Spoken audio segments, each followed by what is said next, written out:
അനീഷ് ഈ ജയിലിന്റെ ഐശ്വര്യം. Big boss അത്രയും പേരും അവിടെ കിടന്ന് തോന്നിവാസങ്ങളും ഓരോ ഈത്തവിളികളും കാണിച്ചിട്ട് പോലും അവരെ ആരെയും ജയിലിൽ അയച്ചിട്ടില്ല. പിന്നെ പേഴ്സണൽ ഗ്രിഡ്ജ് വെച്ച് അനീഷിനെ ജയിലിൽ അയക്കും എന്നുള്ള കാര്യം ബിഗ് ബോസിന് അറിയാം. അപ്പൊ ഇങ്ങനെ ഒരു പട്ടം കൊടുത്തത് എന്തുകൊണ്ടും അൺഫെയർ ആണ് എന്നാണ് എനിക്ക് പറയാനുള്ളത്. ആരും കോയിൻ എടുത്ത് മാറ്റുന്നത് കാണുന്നുണ്ട് വീഡിയോക്കകത്ത്. ലാലേട്ടൻ ചോദിക്കുമ്പോഴും ആര് കിടക്ക ആരും അതിനെക്കുറിച്ച് പറയുന്നില്ല, കണ്ടില്ല കേട്ടില്ല എന്നൊക്കെ പറയുന്നുണ്ട്. നമ്മള് പൊട്ടന്മാരൊന്നുമല്ലല്ലോ, വീഡിയോയിൽ കാണാം ആര്യൻ ആ പണിയുടെ ഒരു കോയിൻ എടുത്ത് പോക്കറ്റ് ഇടുന്നത്.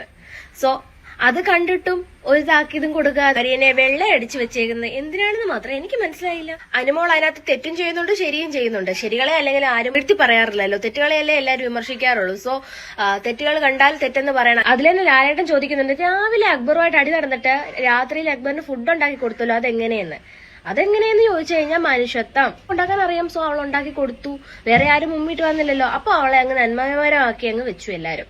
നെവിൻ എന്ന് പറയുന്ന ഒരു വ്യക്തി അതിനകത്ത് അനുമോളെ ഏതൊക്കെ രീതിയിൽ ഹറാസ്മെന്റ് ചെയ്തു അതൊന്നും ആർക്കും ചോദിക്കുകയും വേണ്ട, പറയുകയും വേണ്ട.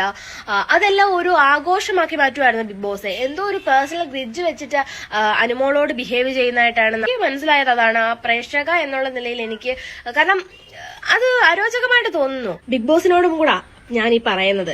ഈ അനുമോളെ ഇട്ട് ഈ റോസ്റ്റ് ചെയ്യുന്നത് കണ്ട് ഞങ്ങൾക്ക് ഇച്ചിരി, അതായത് പ്രേക്ഷക എന്നുള്ള നിലയിൽ എനിക്ക് ഇച്ചിരി മടുപ്പ് തോന്നുന്നുണ്ട്. എപ്പോഴും ഒരാളെ തന്നെ ആകുമ്പോൾ നമുക്ക് ബോറടിക്കത്തില്ലേ, ഒന്ന് മാറ്റി പിടിക്കട്ടോ.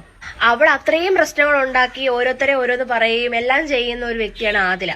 പക്ഷെ ആദിലെ സപ്പോർട്ട് ചെയ്യുന്നത് എന്തുകൊണ്ടാണെന്ന് എനിക്ക് മനസ്സിലാവുന്നില്ല. അപ്പൊ അവിടുത്തെ ഒരു ടാർജറ്റ് എന്ന് പറയുന്നത് ഇത്രയും 10 പേരിലെ ടാർജറ്റ് എന്ന് പറയുന്നത് അനുമോളും അനീഷുമായി മാറുകയാണ്. എന്താ ബിഗ് ബോസിനും ഫേവറിസം വന്നു തുടങ്ങിയോ? സോ നല്ല നല്ല കണ്ടന്റുകൾ ഉണ്ടാക്കുന്നവരെ ബ്ലെയിം ചെയ്ത് താഴ്ത്താതിരിക്കുക, അതാണ് എനിക്ക് പറയാനുള്ളത്. ഉയർന്നു വരുന്നവർ ഉയർന്നു വരും, താഴ്ത്താൻ വിചാരിക്കുന്നവർ താഴ്ത്തും. അതാണ് എനിക്കിപ്പോ മനസ്സിലാവുന്നത്. നോക്കാം, എന്തായാലും അൺഫെയർ ആയിട്ടുള്ള ഗെയിമിങ് ഇനിയും മുമ്പോട്ട് പോകുന്നു തോന്നുന്നു. സോ പ്രേക്ഷകരെ വിഡ്ഢികളാക്കുവാണ്, ഇത്രേ ഉള്ളൂ.